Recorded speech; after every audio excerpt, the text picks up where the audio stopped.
Assalamualaikum warahmatullahi wabarakatuh. Kembali lagi bersama saya Ferry di channel Bapak Fatir Nurseri.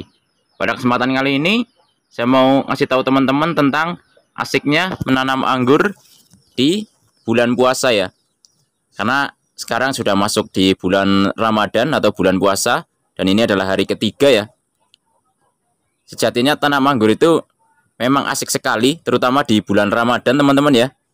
Karena banyak hal-hal kecil namun bisa dikerjakan setiap harinya. Jadi kita juga bisa untuk ngabuburit atau mengisi waktu menuju berbuka puasa ya. Karena hal-hal kecil ini walaupun kecil tapi manfaatnya besar juga untuk pertumbuhan atau pembuahan dari pohon anggur. Jadi hal-hal apa saja yang bisa kita kerjakan setiap hari pada saat kita menanam anggur ya, menanam anggur import.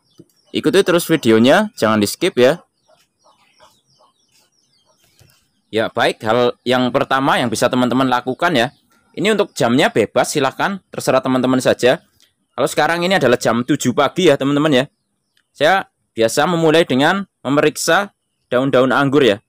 Apakah daun-daun anggur saya sehat? Sehat di sini maksudnya apakah pertumbuhannya normal dan juga apakah terserang serangan hama mulai dari belalang dan kawan-kawannya, dan juga serangan jamur. Baik itu jamur embun tepung, karat daun ya. Jadi dengan kita melakukan pengamatan ya, ini juga sangat penting teman-teman ya. Jadi kita tahu kira-kira daun anggur kita atau pohon anggur kita ini sehat atau tidak. Ini memang hal sepele teman-teman ya.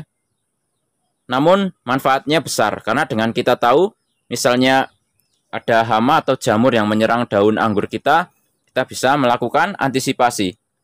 Nah, ini kalau pohonnya banyak, ini lumayan teman-teman ya.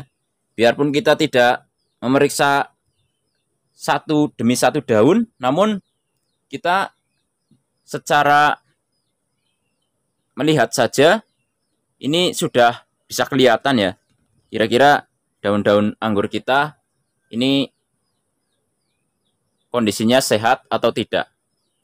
Karena kalau pohonnya banyak, otomatis waktu yang dibutuhkan untuk kita meneliti daun-daun anggur kita ini cukup lama juga. Jadi ini hal yang bisa kita lakukan sambil ngabuburit ya teman-teman, atau menunggu waktu berbuka. Karena semakin banyak anggur yang teman-teman tanam, tentu saja pengecekannya juga akan membutuhkan waktu yang lama. Jadi hal yang pertama bisa teman-teman mulai dari meneliti atau melihat kesehatan atau kesuburan dari daun-daun anggur yang kita tanam. Kemudian hal yang kedua bisa juga kita melihat pertumbuhan dari pohon anggur yang kita tanam.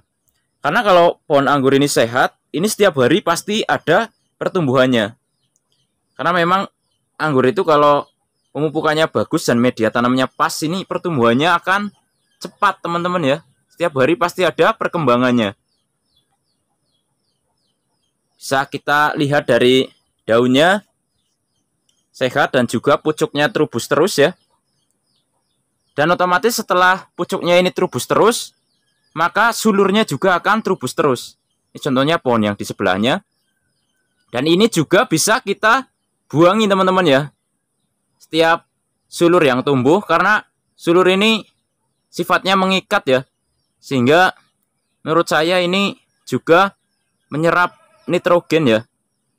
Ya kalau salah mohon maaf, tapi menurut pengamatan saya seperti itu karena sifatnya mengikat. Jadi mungkin ini sedikit menyerap unsur hara yang kita berikan terhadap pohon-pohon anggur kita ya. Ya atau bisa disebut ini kalau kita buang nanti nutrisinya bisa fokus ke pertumbuhan dari pohon anggur itu sendiri atau ke daun-daun muda atau pucuk daun mudanya ya. Jadi walaupun membuang sulur ini tiap hari ada saja yang kita buang. Ini juga bisa mengisi waktu luang kita selama menjalankan bulan Ramadan. Karena setiap hari pasti akan muncul ya. Jadi kalau kita punya banyak pohon, hampir setiap hari kita melakukan pembuangan daripada sulur ini. Nah ini contohnya ya. Ini ada yang sudah mengikat ini. Lihat. Ini nanti ikatannya sangat keras sekali teman-teman ya. Makanya saya bilang ini kalau kita biarkan, ini mungkin ada nutrisi yang mengalir ke sulur ini. Buktinya ini bisa mengikat keras seperti ini ya. Makanya kalau kita buang, ini diharapkan nutrisinya akan fokus ke pertumbuhan cabangnya saja dan juga pertumbuhan tunas barunya. Karena pohon yang sehat biasanya sulurnya ini tiap hari pasti tumbuh ya teman-teman ya. Jadi bisa kita buangi. Kalau pohon kita banyak otomatis bisa mengisi waktu luang kita selama menjalankan bulan Ramadan ini. Kalau pohonnya banyak maka waktu yang dibutuhkan juga pasti akan lama. Ini mungkin hal kecil tapi manfaatnya besar karena menurut saya. Karena saya selalu membuang untuk sulur-sulur ini. Karena menurut saya tidak penting juga untuk sulur ini, jadi mending kita buang saja. Kemudian yang ketiga sama halnya dengan sulur ya, ini adalah tunas air di cabang tersier. Ini tersier dari tunas air, namun tumbuh tunas air lagi.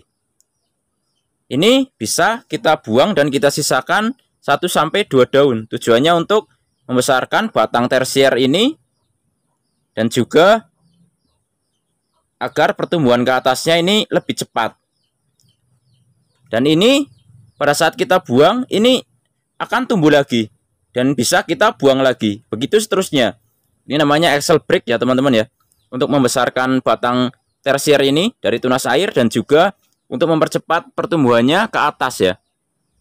Jadi ini juga hal yang biasa saya lakukan ya. Karena pohonnya banyak dan tanamnya nggak bareng, ini biasanya tiap hari juga ada yang kita kerjakan, yaitu kita melakukan axle break pada tunas air yang tumbuh di cabang tersier atau di tersier, baik itu tersier dari tunas air seperti ini atau tersier dari bud ya. Ini bisa di axle break seperti ini, dan kalau ini tumbuh lagi kita potong lagi, tumbuh lagi kita potong lagi.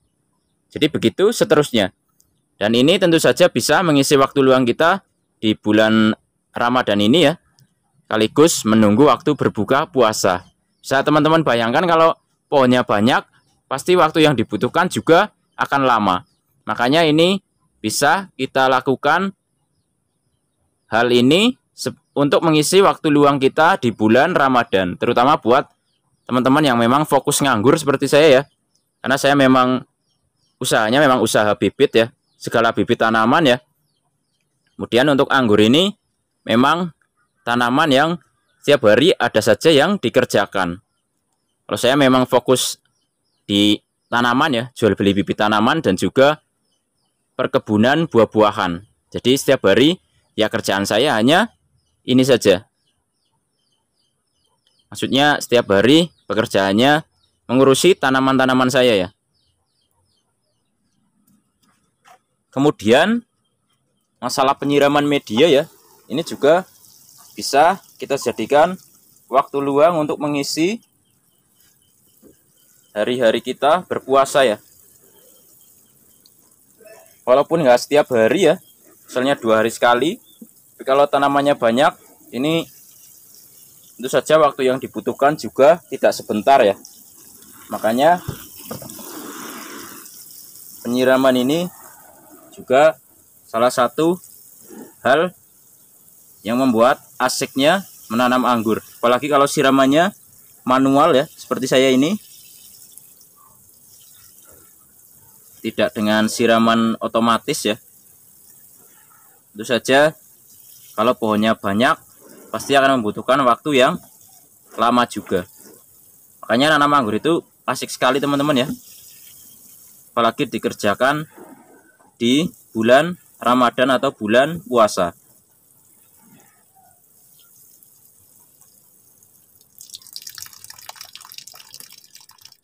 Kemudian penyemprotan insektisida ataupun fungisida ya, walaupun tidak setiap hari, namun pas waktunya tiba, ini sangat-sangat bisa kita gunakan untuk mengisi waktu luang kita selama bulan Ramadan atau bulan puasa ya.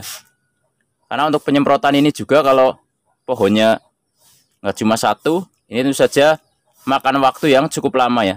Ya, walaupun pohonnya misalnya hanya satu, tapi tetap saja ya, yang namanya perawatan tetap harus dilakukan. Malah biasanya kalau pohonnya belum banyak, misal satu, itu perawatannya pasti lebih ekstra ya, karena terfokus pada satu pohon saja. Jadi untuk penyemprotan fungi dan insek ini juga bisa kita jadikan asiknya budidaya atau menanam anggur di bulan Ramadan. Kemudian pemupukan ya, atau melakukan pemupukan. Ini juga salah satu hal yang membuat asik budidaya anggur atau tanam anggur di bulan Ramadan ya. Ya, biarpun tidak bulan puasa, tapi memang ini hampir dikerjakan atau wajib dilakukan oleh para penghobi tanaman anggur ya. Jadi pemupukan ya, bisa itu pupuk vegetatif atau pupuk generatif. Kita juga menggunakan abemik ya. Abemik ini bisa digunakan di fase vegetatif dan juga fase generatif. Ini contohnya ya. Ini ada yang pakai abemik. Ini ada vegetatif menggunakan NPK, magnesium sulfat. Kemudian ini juga abemik ya, Landis.